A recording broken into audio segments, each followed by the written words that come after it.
And here's my message for today. Now, I don't hear in your conversations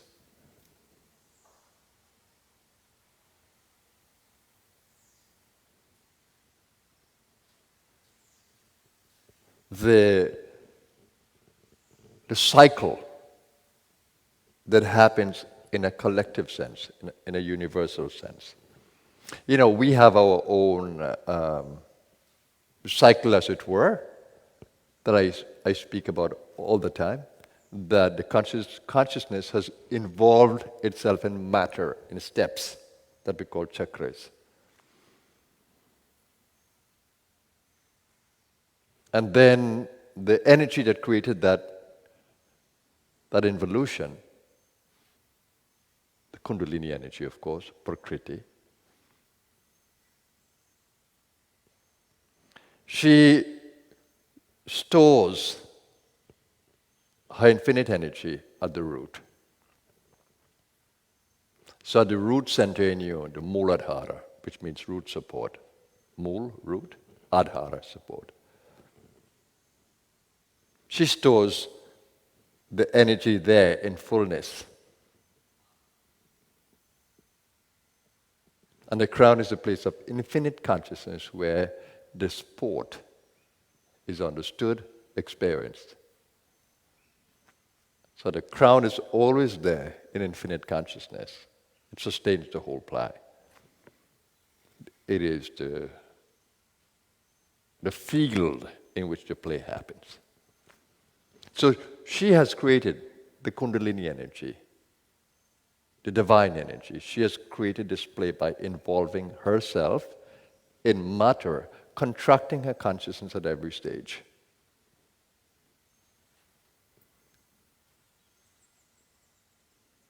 From the subtle mental stage to the gross stage of matter, she has contracted her consciousness in steps.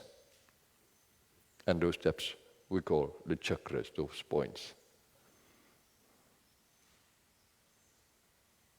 Now, when she stays there in the fullness of her energy, she's programmed to evolve back in consciousness, to fullness of consciousness, and that creates a play. The involution and bringing herself into ignorance, seemingly, and then the evolution that unwraps the veils of consciousness. So that's a cycle from tamas, the guna, the quality of Prakriti that holds us down. So that's a cycle that moves from tamas to sattva, the light, and then beyond the light, which is infinite consciousness.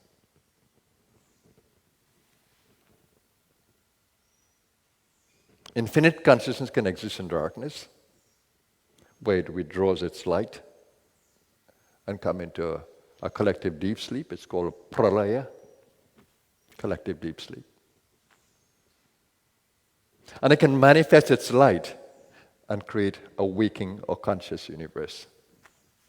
So in our individual self, we map that, how we can move from the root chakra of tamas to the light of the brow chakra and then beyond. We map that and we call it the spiritual journey. But what about the collective spiritual journey? We call those yugas, the cycle of yugas.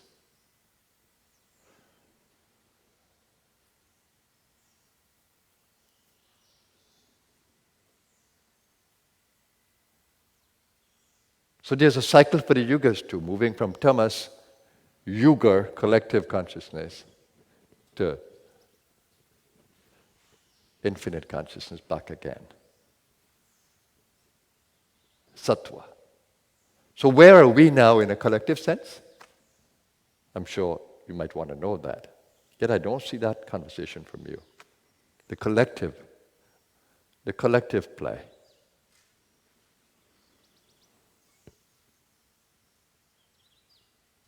But that's important to me because I understand my assignment from that. So though I live in the Satyu consciousness, my individuality is held in Dwapara consciousness. Dwapara is the next one from the darkest Yuga, which is called Kali Yuga. So we are in the beginning of Dwapara consciousness. So in Kali Yuga, there is only tamas. Ignorance prevails. Only tamas. So in a collective sense, it's a dark world, a dark universe. You find all those creatures who live in darkness, those huge creatures that exist in our world, they live in a tamasic existence, survival.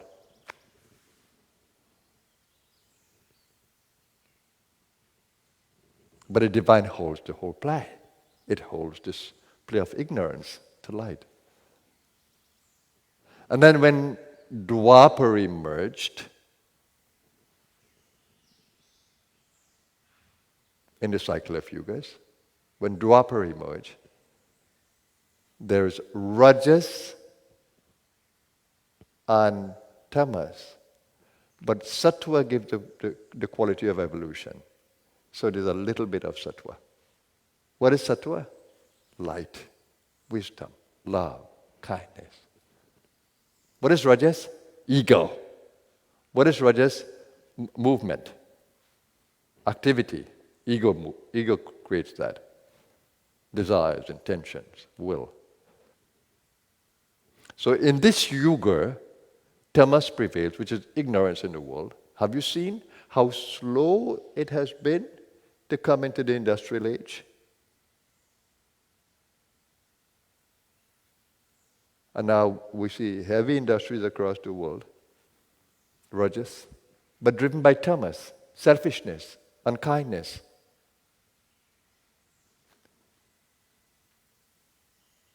Human rights issue, equality issues, war. The epic of the Mahabharata, which is in the descending yugas, because you have a descending yuga to ascending yugas. In the last descending yugas, the Dwapara Yuga was the yuga of Krishna in the stories, in the epics. War. Mahabharata was a great war. And there they're moving down from the sattvic quality and getting more and more ignorant. So the whole civilization that was created by Krishna, the Yadavas, they were destroyed because Kali Yuga had to start. And in the epics, there's a beauty of how Kali Yuga started. When Kali came and had a discussion with the last king, and he had to accept that Kali came and said, "I have to come." And when the last king realized that Kali had to come, they negotiated in the story the places that Kali can go. The places of vice.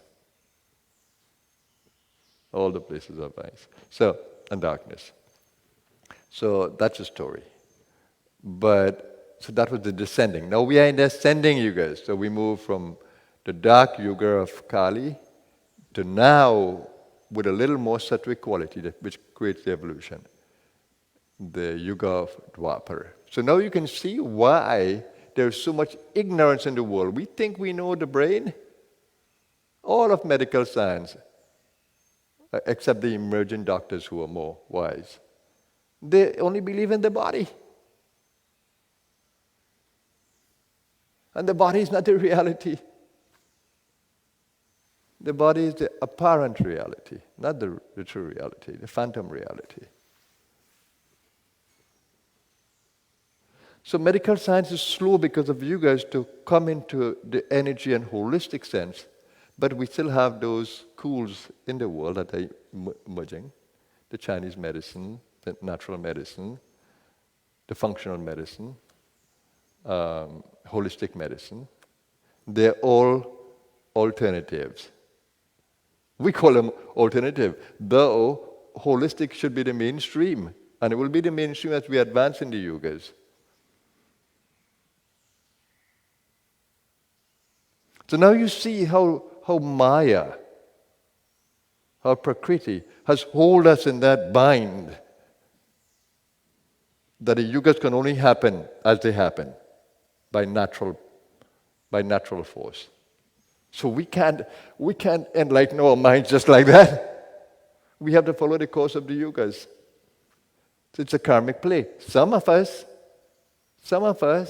because of our past deeds and what we have done in past lives, can go higher than the collective Yuga. Some of us can live in Satyuga. The few of us, can live completely in Satyuga, whilst in this Dwapara Yuga. They are in Sattvic consciousness only. And you see them. They're in the souls that are full of brightness and light, despite all the conditions. Christ was like that. Despite all the dark conditions of his time, he manifested only light.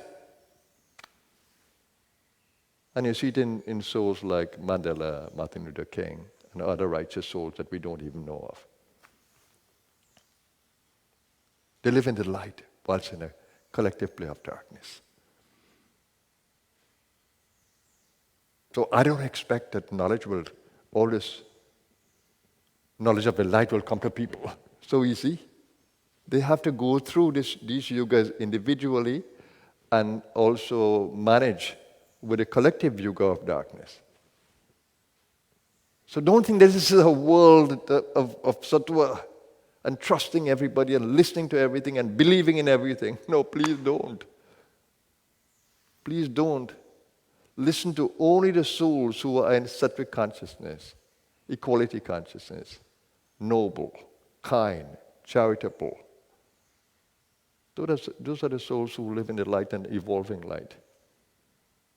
So you guys are always in my thoughts, because I'm living in a dark yuga and I have to work with a dark yuga. But how come the yuga are not in your thoughts? You blame everyone else around you for the darkness.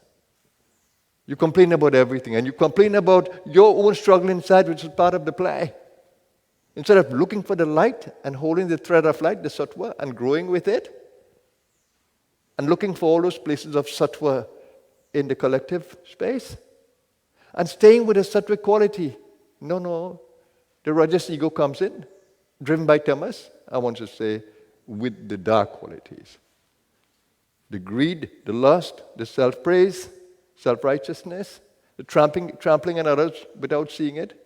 And we get caught in all the rajasic and tamasic qualities that the Yuga promotes.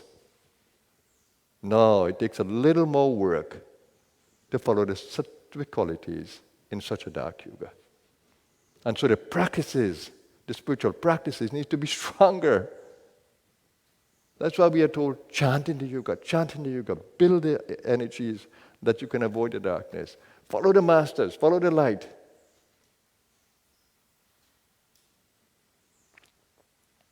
Meditate so you can cleanse the darkness continuously. Stay with the discipline, stay with the self-discipline, and protect yourself from the darkness. That's why we pray with the masters. Om Sahana Bhavatu. May we be protected together from the dark qualities of the Yuga. Sahanau Bhunaktu. May we be nourished by the light within us. Sahaviryam Karavavahe. May we stay strong together in the light. Tejasvina Vaditamastu. May our knowledge be not in darkness, but in light. May our knowledge be full of light. Tejas. And Ma Vidvishavahai. May we stay in oneness with the light, despite the play of tamas. That's what that prayer says.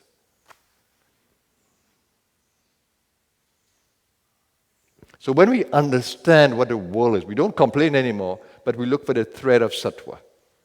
And we have to be careful, because in a yuga like this, that is driven by rajas and tamas, we have all those wolves who try to behave like sheep.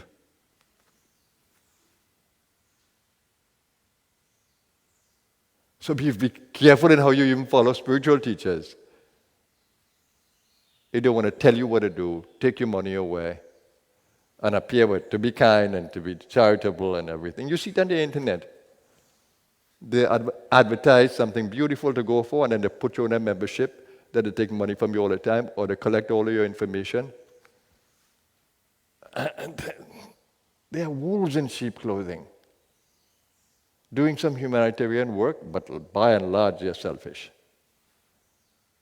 If we had a world of equality, we'll be so charitable that we will make sure that everybody is fed, everybody is clothed, everybody is educated.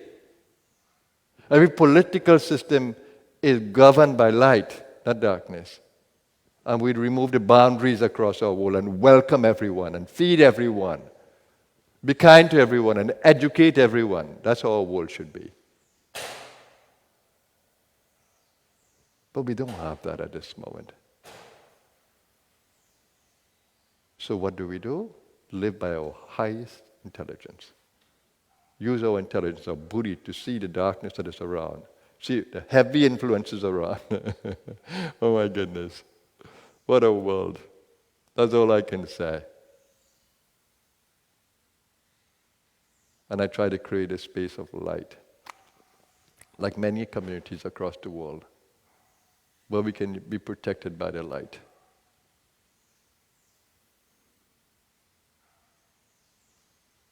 We need this. This is part of the play, that we souls who live in the light continue to strengthen our light and not be driven by the darkness. But I'll be so happy with it when your collective conversation has the idea of the influence of the universe around us. You go in the supermarket, you see it. Wonderful messages about how great the food is. When you look in the fine print, you see what is there. A lot of the processed things. Same with the medicines. Great medicines, you see it advertised all the time. But be careful. If you have this, don't take it. The medicines of today come with such side effects, but the medicines of nature don't. The divine has placed all the medicines you need, all the food you eat, right in the plant world.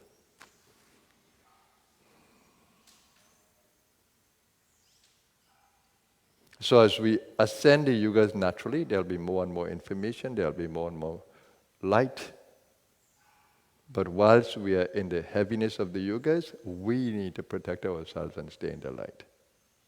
Our individual consciousness and energy needs to be different.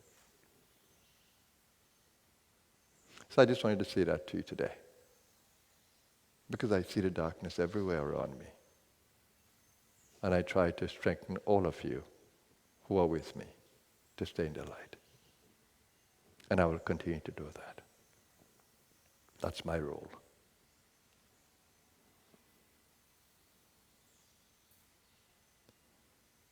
So I just want to honor all those souls who helped to pull us out of the darkness and protect us. All the great masters, all the evolved souls who sacrificed their freedom and higher consciousness to come into this yuga and to support and to stay together and to build these centers of light. I salute those souls. May we all be those souls. Have a blessed Sunday, everyone. Namaskar.